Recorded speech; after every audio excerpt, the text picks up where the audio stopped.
Hi guys, welcome back to my channel. तो हमेशा की तरह आज भी हमारे पास काफी इंटरेस्टिंग न्यूज है, तो वीडियो के अंदर जरूर देखना। पहले शुरुआत कर लेते हैं पहली न्यूज से। तो सबसे पहले हम बात करते हैं बीएमपीएस सेमीफाइनल्स वीक 2 के ओवरऑल स्टैंडिंग्स के बारे में, जहां नंबर 1 पर है टीम इनसेन, नंबर 2 पर गॉड्सविन, थर्ड पर 8-बिट, फोर्थ पर 2OP, फिफ्थ पर VRVX, सिक्स पर है M4X। बाकी टीम्स की बात करें तो 13 पर है रेकनिंग, 14 पर 4M, 15 पर 40R, 16 पर वाइल्ड फैंक्स, 17 पर ओजी, 18 पर टीम सोल, 19 पर गॉडलाइक और रिमेनिंग टीम्स को आप लोग स्क्रीन पर पॉज करके देख सकते हैं ना। जैसे कि ओजी, सोल, गॉडलाइक इन सभी की पॉइंट स्टैंडिंग साथ में है, तो इसी से रिलेटेड AKOP रिएक्ट करते हुए बोलते हैं तीन भाई तीनों तबाही। तो नेक्स्ट हम बात करते हैं एसएडब्ल्यू के बारे में। तो एसएडब्ल्यू ने EWC 2025 के ग्रैंड फाइनल्स के लिए 3 गेम्स में क्वालिफाई किया है, जो कि एपिक्स लीजेंड्स, MLBB और EAFC 2025। ये सभी e sports fans specially Indian supporters के लिए एक बड़ी अचीवमेंट है। तो नेक्स्ट हम बात करते हैं एक ट्विटर यूजर के बारे में। वो एक ट्वीट करते हैं जिसमें वो विलेज ई स्पोर्ट्स के स्किम्स को याद करके इमोशनल हो जाते हैं, जब कम्युनिटी ड्रिवन BGMI मैचेस काफी पॉपुलर होते थे ना। उस ट्वीट का रिप्लाई करते हुए विलेज ई स्पोर्ट्स के फाउंडर कहते हैं दैट क्राफ्टन ने थर्ड पार्टी टूर्नामेंट्स बंद करके सब कुछ अपने कंट्रोल में ले लिया है, एंड इसी रीजन की वजह से इकोसिस्टम खत्म हो चुका है, एंड करंटली वो लोग गेम्स बना रहे हैं। तो नेक्स्ट हम बात करते हैं क्राफ्टन के बारे में। तो वो रिवील करते हैं दैट ग्रैंड फाइनल्स के टिकट काफी जल्दी लाइव होने वाले हैं। तो नेक्स्ट हम बात करते हैं जक्स अमेजिंग के बारे में। तो आज उन्होंने जॉनथन और पंक को 1v2 कर दिया था, जिसको देखकर कास्टर्स भी काफी ज्यादा शॉक हो गए थे। तो पहले वो देख लेते हैं। और बचे हुए दो खिलाड़ियों के लिए यहाँ पे hero extreme God like amazing कि आपको पता है कि आपके पीछे एक खिलाड़ी डैमेज बहुत ज्यादा दिया गया लेकिन मिस हो गया। जॉनथन, ऐसा ना हो कि ये बहुत बड़ी गलती आपकी तरफ से हो जाए, क्योंकि सामने भी आप देखिए OS12 के हम देख पा रहे हैं, हालांकि वो बैकअप आ चुका है जिसके साथ ये काफी आसानी से इस फाइट को जीत सकते हैं। अमेजिंग, जॉनथन को भी यहाँ पे डाउन करेंगे, पंक को भी यहाँ पे डाउन करेंगे, लेकिन अमेजिंग, क्या अमेजिंग यहाँ पे एक क्लच साइन की तरफ से। देखिए HD में देखा है हमने ये, और ये तो अनएक्सेप्टेबल है जो यहाँ पर हुआ। तो नेक्स्ट हम बात करते हैं कमलजीत पाजी के बारे में। वो भी रिया करते हैं जॉनथन की सैनोक वाली मैच पर, और उनसे काफी लोग बोल रहे थे दैट जॉनथन को बेंच कर दो। तो पहले वो देख लेते हैं। पाजी जॉनी को क्या हो गया यार? वो सैनोक वाला देख के तो मेरे को भी थोड़ा बीटी हुआ वहां पे, थोड़ा मैं भी हैंग हो गया था। But this is one of the cases यार, this is one of the cases कि ऐसा एम पे लोग हक देते हैं। वन ऑफ द केसेस है वो। I mean it is very easy to say कि अगर 2-3-4 गेम ये चला गए, खराब चलेगा। आई नो एट ये क्रूशियल स्टेज पे आके खराब गेम खेलना है, दिस इज नॉट ए गुंजाइश। बट मेरे को तो हंसने आता है कि जो लोग बोलते हैं इसको बिठा दो, इसको बिठा दो, उसको बिठा दो, इसको बिठा दो। इससे अच्छा आप लोग बैठ जाओ, जो ये ओपिनियन दे रहे हैं ना, आई बिलीव आप लोग आके बैठ जाओ, वो बेस्ट है ना। उसके बाद काफी लोग इस 1 vs 2 को जॉनथन का मिस्टेक मान रहे थे, और एंकीबॉट को भी बोल रहे थे जॉनथन को बेंच कर दो, जिस पर एंकीबॉट रिस्पॉन्ड करते हुए कुछ ऐसा कहते हैं। एंगे भाई वो 1v1 क्या था, चलो चोक कर भी दिया जॉनी ने, तो मॉली क्यों नहीं फेंकी इतना। हाँ अरे पता है, क्योंकि वहां पे एक ही बंदा था ना यार, तो आई थिंक वहां पे वो तो रहता है भाई, एक बंदा है। और ऐसा भी था, तुमने अगर वो नोटिस कराओ, आई थिंक वहां पे ऑब्वियसली थ्रोएबल का यूज कर सकते थे, that is one thing to look at it. But अगर तुमने नोटिस किया हो तो जॉनी डिडंट पुश अकेले, वो वेट कर रहा था कि पंक भी आए। अगर तुमने नोटिस करा होगा, पहले वो आगे गया, वो TPP लेके उसने देख लिया था, he was waiting for punk. But उसके बाद जो 1v1 था सामने S12 के थी मेरे ख्याल से, but that is not done भाई। मतलब इस लेवल पे आकर के इस कंपटीशन में you have to take those finishes, that's as simple as that. भाई लोग कह रहे हैं जॉनी को बेंच करो, यार ये सॉल्यूशन नहीं होता ना भाई। मतलब वो कोई सॉल्यूशन नहीं है ना कि एक प्लेयर को आप बेंच कर दो। एंड आई थिंक अगर ऐसा कुछ करना होगा, पहली बात तो इट्स नॉट माय कॉल, वो नूब और पंक पे। But then yes it was a bad day. ऐसा नहीं भाई, मतलब ये नहीं है कि एक दिन में फॉर्म ही चली गई। मतलब 5 मैच में 62 पॉइंट्स भी इसी टीम ने निकाले थे राउंड 3 में, सेमीफाइनल्स वीक 1 में इनफैक्ट, राउंड 3 क्या बोल रहा हूँ। तो ऐसा नहीं भाई, किसी को बेंच करके नहीं होगा। As a team overall performance अच्छा नहीं है, बहुत ही। ना नेक्स्ट हम बात करते हैं AKOP के बारे में। आज उन्होंने मैचेस के दौरान इमोट करना स्टार्ट कर दिया था, जिस पर रिएक्ट करते हुए एंकीबॉट उनको थोड़ा ट्रोल करते हैं, लेकिन बाद में वो AKOP को सॉरी भी बोल देते हैं। तो एक्जैक्टली क्या हुआ था वो देख लेते हैं। जी हाँ, और देखना ये कि वो कितने और अंक निकाल सकते हैं। बट AKOP वो कुछ नृत्य की कलाएं दिखा रहे हैं। ओवरऑल स्टैंडिंग्स में 23वें पायदान पे है टीम ओरंगुटन। अगर बढ़िया परफॉर्मेंस नहीं आया तो मुझे लगता है कि बाकी के दिन भी यही करना पड़ेगा उनको। देखिए ये नई टिप आई है मार्केट में, अगर आप ऐसे इमोट करते हुए जाते हैं तो जो आवाज है ना वो आती नहीं है। और देखिए AKOP वो पहुंच गए और डियोन को उन्होंने डाउन कर दिया है। डियोन उनका एलिमिनेशन हो गया। जी ये तो कुछ क्रेजी चीज मैंने देख ली। और पहले वो जंप एंड पंच का जो फीचर था वो हमें देखने को मिलता था, वहां पे उतना फुटस्टेप नहीं आता था। मुझे लगा मैंने फालतू में AKOP जैसे बोल दिया। I take my words back. Ankit Shukla, I love you too brother. ना इस पर ओशिन शर्मा भी रिएक्ट करते हैं। तो बेसिकली ओशिन शर्मा ने बताया कि अगर आप इमोट करते हुए चलते हो तो गेम फुटस्टेप्स की साउंड रजिस्टर नहीं करता, सिर्फ इमोट का साउंड सुनाई देता है। अब बात करते हैं मर्सी के बारे में। वो रिएक्ट करते हैं सोल के सैनोक के मैचेस पर, बिकॉज सोल के सैनोक के मैचेस अच्छे नहीं जाते। हम सैनोक्स को पॉइंट्स में ऐड भी नहीं करते। बात ये भी है, मतलब चार गेम आप ऐड नहीं करोगे बोल रहे हो, क्योंकि 4 सैनोक है, 6 एरेंगल है, 6 मिरामार है। मैं कल वही डिस्कशन कर रहा था अपनी टीम से भी कि नेक्स्ट हम लोग एक बार अगर क्वालिफाई हो भी जाए नहीं भी होए, क्राफ्टन को एक पेटिशन में लिख के भेजेंगे कि प्लीज सैनॉक हटा के वीकेंडी ले आए, कम से कम वीकेंडी में घर में छुपने का जगह मिलता है। इंटरनेशनल में एक ही सैनॉक होता है, पता नहीं बे, ये किसी को बहुत प्यार है लग रहा है मुझे मैनेजमेंट साइड से सैनॉक के ऊपर। मुझे लगता है वो गेम खेलता है सीधा सैनॉक ही खेलने जाता है, इसे तो वीकेंडी कर देना चाहिए था भाई। सैनॉक है ही ऐसा, में बीच का कुछ होता ही नहीं है भाई। सैनॉक का तुम प्रेडिक्ट ही नहीं कर सकते कौन जीतेगा भाई, कुछ भी हो सकता है उधर। मतलब उसमें किल अगर निकल लिया, बढ़िया जगह आ गया, फिर तो खत्म है। उसके बाद फिर सैनॉक इक्वल टू मैप गोलियां पड़ती है। हाँ वही है, कमबैक मतलब वैसे ही है, मतलब बोनस मैप जैसा है लेकिन है नहीं। नाउ नेक्स्ट हम बात करते हैं स्पीगॉड के बारे में। काफी लोग उनसे पूछे थे दैट आपका रिलेशन कैसा है एस्पावर के साथ में, तो इस पर रिएक्ट करते हुए स्पीगॉड क्या बोलते हैं वो देख लेते हैं। एस्पावर के रिलेशनशिप क्या भाई, एस्पावर मेरा बहुत अच्छा दोस्त है, मेरे छोटे भाई जैसा है, मतलब छोटे भाई क्या दोनों, मतलब अच्छे भाई जैसे ही हम दोनों। लेकिन मैं उसको बहुत पहले से जानता हूँ ना, मैं उसको 4-5 साल से जानता हूँ, 4 साल से। हाँ अब हम बात करते हैं जीडिया वर्सेस इंसिन का लास्ट जोन फाइट, जिस पर ऋषभ भी रिएक्ट करते हैं। पता मेरे को डर क्या लग रहा था, वो लास्ट में एक बंदा था ना, क्या ये रीपर, ये रिंग के राइट ही आ रहा था, मेरे को लगा ये मार रहा था, बेंच टॉप ये मार रहे थे, बट इसको मार दिया था। फिर यहाँ पर भाई, यहाँ पर नियो ने बहुत बढ़िया कवर दिया है बे, ये आदि ने बहुत लो कर दिया था, नियो ने आदि को नॉक दे दिया ना, ये वाला बढ़िया हो गया, वरना वो नेट से पक्का मार देता डेल्टा को। ये यहाँ पे नियो ने बहुत प्यारा नॉक दिया है, देखो जस्टिन को फिनिश कर दिया, डेल्टा 1 HP बचा था, देखो नियो ने प्यारा नॉक दिया भाई आदि को। यहाँ पे नियो नॉक हो जाता है, वो ऐसा कुछ कर नहीं सकता था वैसे नियो, राइट में वो था ना एटम था, वो ड्रॉप पे बैठा था, ये नेट भी बहुत प्यारा था भाई। वो देखो एटम नॉक दे देगा अब नियो को, अब ये देखो अब इवन स्टीवन हो जाता है। यहाँ पे थोड़ा सा मतलब बढ़िया था, पर बढ़िया था,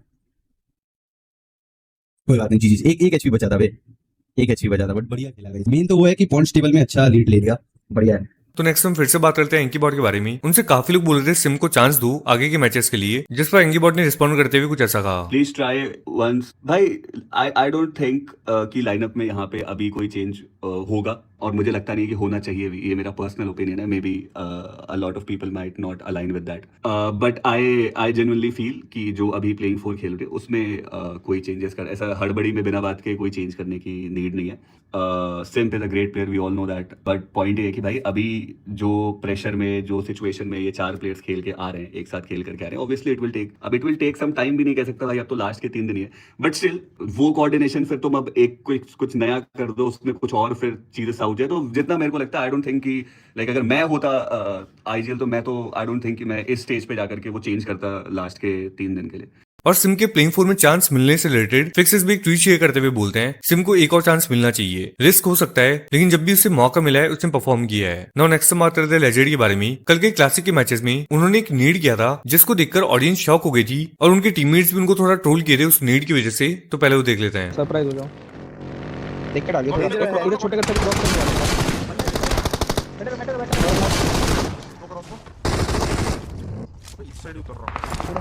इसको मार दिया छोटे वाले को मार दिया। ठीक है हां छोटे वाले मार दिया। लोडेड है क्या? नो आईडिया क्लियर कर लो, बड़ा घर क्लियर करो। मैं एक मिनट कर रहा हूं, ग्राउंड पे ऐसे मत जाना, ठीक है? बड़े ग्राउंड पे रैविंग चल सकते हैं, ग्राउंड पे देख के ना, ग्राउंड पे दिख रहे थे पहले। हां बंदे अबे लेजेंड, अबे इसको कैसे पता था? अबे भाई अरे इसका दूसरा कौन ले रखा है स्क्रीन के बाद भाई तुम लोग इतना। अच्छा अबे एक ही नेट मारा और पता भी नहीं कहां है बंदे, ऐसा ही है। और एग्जैक्ट डाला, देखा ग्राउंड फ्लोर क्लियर कर रहा है। ग्राउंड क्या लिख रहे बंदे भाई, पकड़ा गया। अबे इजी रहो भाई, क्या सब लिख रहे हो तुम? तुम्हें भी वही दिख रहा है जो मुझे दिख रहा है। अब बात करते हैं एफ्लिक्स के बारे में। वो रिएक्ट करता है हाइड्रा और गॉडजिन की कोलैबोरेशन पर, तो पहले वो देख लेते हैं। Soul versus godlike versus GD और हाइड्रा, मजे आने वाला है। Yeah I think it's good bro, Godzin is a good team that कि वो हाइड्रा का जो फैन बेस जो है जिसको जाके सपोर्ट करनी चाहिए, वो गॉडजिन को सपोर्ट करनी चाहिए, which is a good team. It was either Godzin या फिर इधर ओरंगुटान हो गया, यू नो रेकनिंग तो बिल्कुल नहीं। Yeah wild fans, but then RNTX वाले लोग थोड़ा सपोर्ट करते ही उनको। I think Godzin is the next team जो यू नो अच्छा खासा उनको जाके सपोर्ट करना चाहिए। एक अच्छी फैन बेस धीरे धीरे बढ़ जाए तो अच्छा रहेगा, यू नो। नाउ नेक्स्ट बात करते हैं कमलजीत पाजी के बारे में। उनसे काफी लोग बोल रहे थे दैट जो भी क्रिटिसाइज करे उनको हेटर बोल दो, जबकि आपको आपके प्लेयर्स की परफॉर्मेंस दिखनी चाहिए। परफॉर्मेंस के बेसिस पर अगर हम फैंस क्रिटिसाइज करें तो हम हेटर नहीं है। जिस पर यह करते हुए कमलजीत पाजी ने क्या बोला वो देख लेते हैं। जो भी क्रिटिसाइज कर रहे हैं हेटर बोल दो, परफॉर्मेंस देखे हो आज का, उसके बाद क्रिटिसाइज कर रहे हैं सबको हेटर बोल दो, कूल बन जा। शाही किचले भाई सबसे पहले ना, यू आर वेरी इमैच्योर, ठीक है ना, तो fuck you with your 200 rupees ना। मैंने तुमको पहली बात तो ना हेटर बोला, ठीक है ना, मैंने जो क्रिटिसाइज कर रहे हैं उनको भी मैंने हेटर बोला नहीं है। मेरा वर्ड्स मैंने बहुत चूज अच्छे वर्ड्स करके और बोला कोई था कम है? कि क्या होता है क्या नहीं होता है रिगार्डिंग कोई तो भी योर आया सुपर क्या चैट छोड़ के? आपका पहले सुपर कोई नहीं चैट है गया, वो आप खुद से आए देखो उल्टा। हाँ कोई तो तो गया है, आपने अभी 8 थे पहली यार। बार क्रिटिसाइज कब नहीं किया थे? यू हैव ट्राइड ट्रोलिंग अ हाँ। पर्सन 7 ही थे यू हैव सेवन ट्राइड नहीं, ट्रोलिंग अ नहीं, पर्सन जो वो 4 and अपने 3 कैजुअल थे, गेम्स हाँ, में 7 ही खेलता है थे। ठीक है ना ट्रोलिंग एंड कैसे कैलकुलेट क्रिटिसिज्म कर रही है? तुमको नहीं समझ में आते तुमको अक्ल नहीं है इतनी तो ठीक है सो प्लीज क्या सीन आपसे 4v4 उम्र में बहुत होता ज्यादा है? बड़ा हूँ आई एम श्योर अगर ओए मुझसे आयुष आ रहे छोटे देख हो सोचन उसको छोटे भाई हो आप 190। छोटे भाई समझ के मैं आपको माफ कर रहा एक हूँ और को माफ कर रहा हूँ एज इन बुलाओ, मतलब कोई मैं दिल में क्रो कुछ रख कितने नहीं पे रहा हूँ था? आपके पूछो लिए एडी भाई। But I guess you need to learn a lot crow criticism कैसी क्रो होती है राइट ट्रोलिंग साइड कैसे होती है तो नेक्स्ट हम बात करते हैं मिजी के बारे में वो बात करते हैं दैट वो क्यों किसी भी ऑर्गेनाइजेशन को ज्वाइन नहीं करते हैं तो पहले वो देख लेते हैं अंसारी भाई कह रहे हैं why haven't you joined any org like ankibot is it because you are not interested in joining any org or because you haven't received any offer भाई मेरे पास अंसारी भाई ऑफर्स बहुत थे पर मुझे ऐसा लगता है कि मैंने बहुत सोच विचार किया मुझे ऑर्ग ज्वाइन करना था क्योंकि मुझे कंटेंट क्रिएशन में आगे जाना था पर फिर सोच विचार हुआ और सोच विचार होने के बाद ये निष्कर्ष पर पहुंचा गया कि भाई साहब अब जो सोलो कंटेंट क्रिएशन जर्नी है उसी पर हम लोग ज़्यादा फोकस करें तो हमारे लिए ज़्यादा ठीक है क्योंकि मुझे ऐसा लगता है कि जिस दिन मैंने कोई और ज्वाइन किया ना तो मेरी जो अहमियत अभी है वो अहमियत शायद तब नहीं रहेगी अगर मैं कोई और ज्वाइन कर लूंगा नो डाउट मैं कंटेंट क्रिएशन में फिर आगे जा सकता हूँ क्योंकि ऑब्वियसली वहाँ पर लोग होंगे जिनके साथ मैं ग्रुप गेम्स ऑब्वियसली एक ही रीज़न है मेरा ग्रुप किसी और को ज्वाइन करने का वो है ग्रुप गेम्स एंड बाकी सारी चीज़ें तो वो तो हो जाएगा पर जो मेरी वैल्यू मुझे ऐसी लगती है कि जो अभी है जो लोग जिस तरीके से मुझे अभी जानते हैं ज्वाइन करने के बाद मुझे ऐसा लगता है कि वो खत्म हो जाएगा तो इसके लिए सोच विचार करने के बाद हम एक निर्णय पर आए कि भाई अब कोई और नहीं ज्वाइन किया जाएगा नाउ लास्टली हम बात करते हैं एंकी बॉट के बारे में उन्होंने बात करी आज की मैचेस के बारे में बिकॉज आज की मैचेस में टीम का परफॉर्मेंस अच्छा नहीं था तो पहले वो देख लेते हैं पंक डूइंग एक्सपेरिमेंट इतना स्प्लिट लेते हैं वो trust me I feel crying now या देखो जब फर्स्ट मैच था ना like the way it all started first match और वो जो अग्रेशन जो दिखाया था मेरे को लाइक लेजिट ऐसा लग रहा था कि आज ये लोग मान के आए हैं कि थोड़ा अग्रेसिव खेलेंगे और स्टार्टिंग से फिनिशेस के लिए जाएंगे बिकॉज रेकनिंग को वो जो घेरा था मतलब that was all a planned step जहाँ पे पहले एडमिनो उतरा था एडमिनो ने देखा कि अच्छा ओके उसके आसपास प्लेयर्स है वहां से वो व्हीकल लेकर के गया एंड आई थिंक बिना हेलमेट के वहां पे वो फाइट लेने के लिए गया तो मतलब मेरे को ऐसा लगा कि हाँ मतलब they have this thing clear in their head कि आज वो बहुत ही अग्रेसिवली खेलेंगे आई एम सो सरप्राइज कि इतनी सारी टी1 मतलब टी1 तो मैं क्या ही बोलूं मतलब एक्सपीरियंस लाइनअप्स भाई मतलब यू कैन नेवर एक्सपेक्ट मतलब मैं भाई बता रहा हूँ बहुत ऑनेस्टली जितने भी अभी तक तुम लोगों ने ऑफिशियल टूर्नामेंट्स देखे this has happened for the first time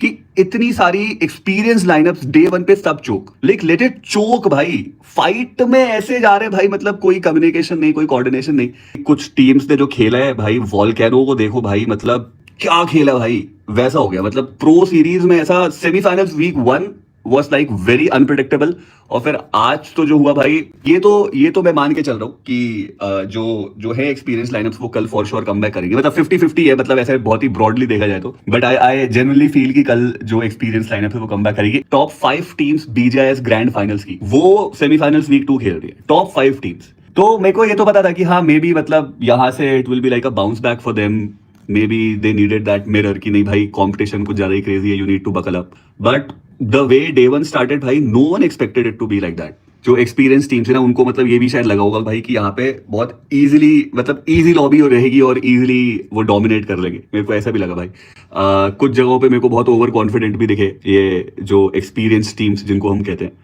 elimination लग रहा है देखो डेली 4-4 मैचेस हैं ऐसा नहीं है कि मतलब डे 1 खराब गया तो it means elimination but then again अगर डे 2 खराब गया तो फिर I think elimination for sure for a lot of team because फिर 8 मैच बचते हैं 8 मैच में जिस तरीके की लॉबी है एंड देन फिर डे 2 के बाद हम प्रीटी श्योर कि अगर जो टीम क्रेजी खेले गई वो कल भी अगर कंसिस्टेंटली बढ़िया खेले तो फिर तो वो भाई टारगेटिंग बहुत कुछ होगा भाई that is for sure already guys आज के लिए मेरे पास इतनी न्यूज़ ही मिलता है नेक्स्ट वीडियो में थैंक्स फॉर वॉचिंग वीडियो को लाइक एंड चैनल को सब्सक्राइब जरूर कर देना